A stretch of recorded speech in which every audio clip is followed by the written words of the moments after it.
Assalamualaikum warahmatullahi wabarakatuh. Perkenalkan, nama saya Kalisda Ramadhani. Saya dari Offering A, Prodi Ekonomi Pembangunan Murni. Kali ini saya akan mempresentasikan hasil kerja saya di matkul pengantar ilmu ekonomi yang berjudul Teori Perilaku Konsumen dan Kurva Permintaan.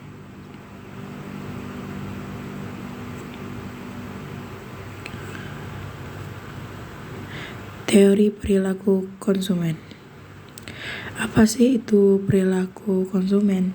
Di sini kita tahu kalau teori perilaku konsumen merupakan sebuah teori berupa studi yang mempelajari bagaimana seseorang konsumen mencari, memilih, membeli, menggunakan, atau serta mengevaluasi produk dan jasa untuk memenuhi kebutuhan dan keinginan mereka. Perilaku konsumen menjadi dasar bagi konsumen untuk membuat keputusan pembelian sebuah produk. Jadi, setiap konsumen sebelum membeli suatu barang, maka mereka akan mendata atau mencari-cari terlebih dahulu yang mana memang barang tersebut atau jasa tersebut memenuhi kebutuhan dan keinginan mereka. Ada 4 faktor yang mempengaruhi perilaku konsumen, yaitu yang pertama adalah kebudayaan atau peran budaya sangat mempengaruhi perilaku, keinginan, naluri, cara berpikir, persepsi, nilai, dan preferensi seseorang.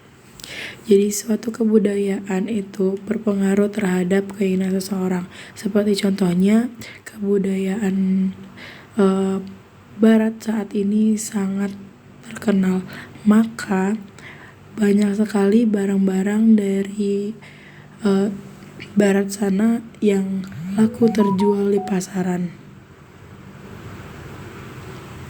Yang kedua adalah sosial. Faktor ini memiliki pengaruh yang cukup besar dalam membentuk perilaku seseorang karena seseorang dibesarkan di dalam lingkungan yang sebagaimana di lingkungan itu. Yang ketiga adalah pribadi, yaitu perilaku konsumen dapat ditentukan dari pribadi orang tersebut. Misalkan saja faktor usia, psikologi, kesehatan, kepribadian, gaya hidup, kondisi ekonomi, jabatan, dan konsep diri dari konsumen tersebut. Yang keempat adalah psikologi, yaitu faktor ini dipengaruhi oleh keinginan seseorang untuk diakui, dianggap, ada, dan diterima lingkungannya. Selain itu, perilaku konsumen mempunyai 3 model juga, yaitu yang pertama Pavlovian model atau yang digagas oleh Ivan Pavlov. Ini terdiri dari 3 indikator, yakni drive, drivers, and reinforcement. Yang kedua itu ada model input, proses, dan output. Model ini juga terdiri dari 3 indikator, yaitu input, proses, and output. Yang ketiga adalah model sosiologi. Model ini mencoba untuk menghubungkan antara perilaku dan lingkungan konsumen. Lingkungan terbagi menjadi 2, yaitu primary and secondary society. Sekarang kita masuk pada kurva permintaan, yaitu pengertiannya adalah kurva permintaan adalah grafik hubungan antara harga suatu produk dan permintaan konsumen dalam kurun waktu tertentu. Kurva permintaan dapat direpresentasikan secara visual melalui grafik. Grafik ini mengacu pada titik harga suatu produk yang ditunjukkan pada sumbu vertikal dan jumlah konsumen ditunjukkan oleh sumbu horizontal. Kurva permintaan juga mempunyai rumus, yaitu rumus fungsi permintaan dapat ditulis sebagai berikut. P sama dengan A dikurang BQ atau Q sama dengan A dikurang BP. Berikut adalah kurva pada kurva permintaannya. Selain itu juga kurva permintaan mempunyai beberapa jenis, yaitu yang pertama adalah kurva permintaan miring ke bawah atau downward sloping demand curve. Nah, kurva permintaan miring ke bawah adalah kurva yang menunjukkan adanya jumlah yang diminta konsumen berkurang terkait adanya kenaikan harga dan sebaliknya. Kurva permintaan ini hanya berlaku untuk barang yang harga normal. Harga yang tinggi mendorong konsumen untuk mengganti barang lain. Yang kedua adalah kurva permintaan miring ke atas atau upward sloping demand curve. Kurva permintaan miring ke atas adalah hubungan positif antara harga dengan jumlah produk yang dimintai konsumen. Ketika harga naik, konsumen akan meminta produk lebih banyak.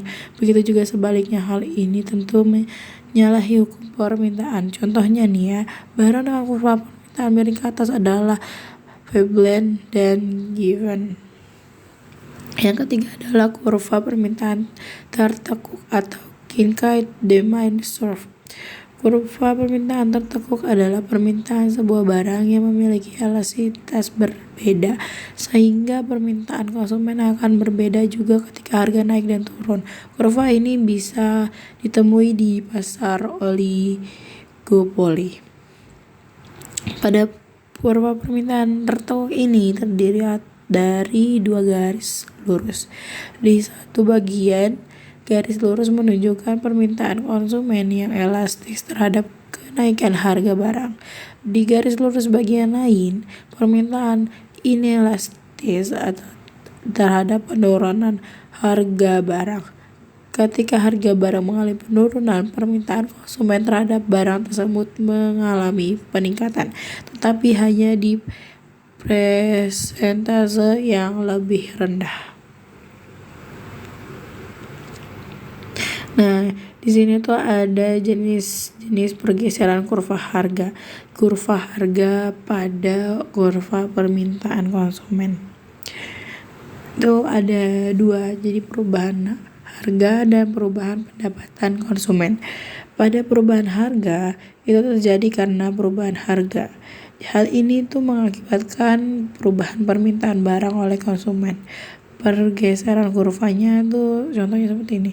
Harga naik, jumlah permintaan barang akan berkurang sehingga kurva permintaan akan bergeser ke kiri, seperti pada contoh gambar yang di pojok atas. Nah, yang kedua itu jika harga turun, jumlah permintaan barang akan naik sehingga kurva permintaan akan bergeser ke kanan. Jadi ketika permintaan barang itu naik atau meningkat, kurva permintaan itu akan bergeser ke kanan. Nah, yang kedua itu ada perubahan pendapatan konsumen. Itu tuh terjadi karena perubahan pendapatan konsumen atau masyarakat. Hal ini mengakibatkan perubahan permintaan barang. Pergeseran kurvanya itu seperti berikut. Yang pertama adalah pendapatan konsumen naik, jumlah permintaan barang bertambah, dan kurva permintaan bergeser ke kanan. Seperti contohnya pada kurva di bawah. Dan yang kedua adalah jika pendapatan konsumen turun, jumlah permintaan barang berkurang, dan kurva permintaan bergeser ke kiri. Kesimpulannya yaitu dari perilaku konsumen dan kurva permintaan adalah perilaku konsumen menjadi dasar bagi konsumen untuk membuat keputusan pembelian sebuah produk.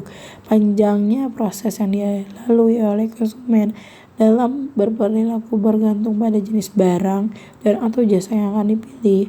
Produk yang memiliki nilai jual rendah tentunya melalui proses pengambilan keputusan yang relatif lebih mudah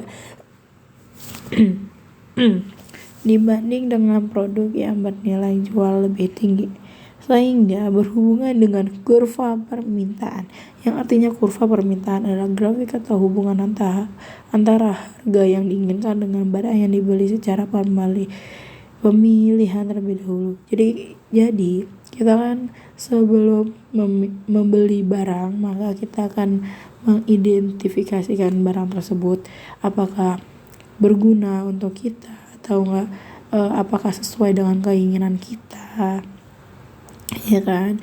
Nah, itu tuh berhubungan juga dengan perilaku konsumen.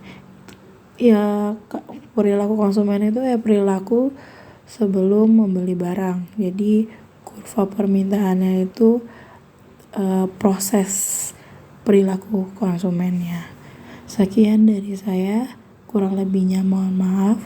Wabillahi taufiq walhidayah. Wassalamualaikum warahmatullahi wabarakatuh.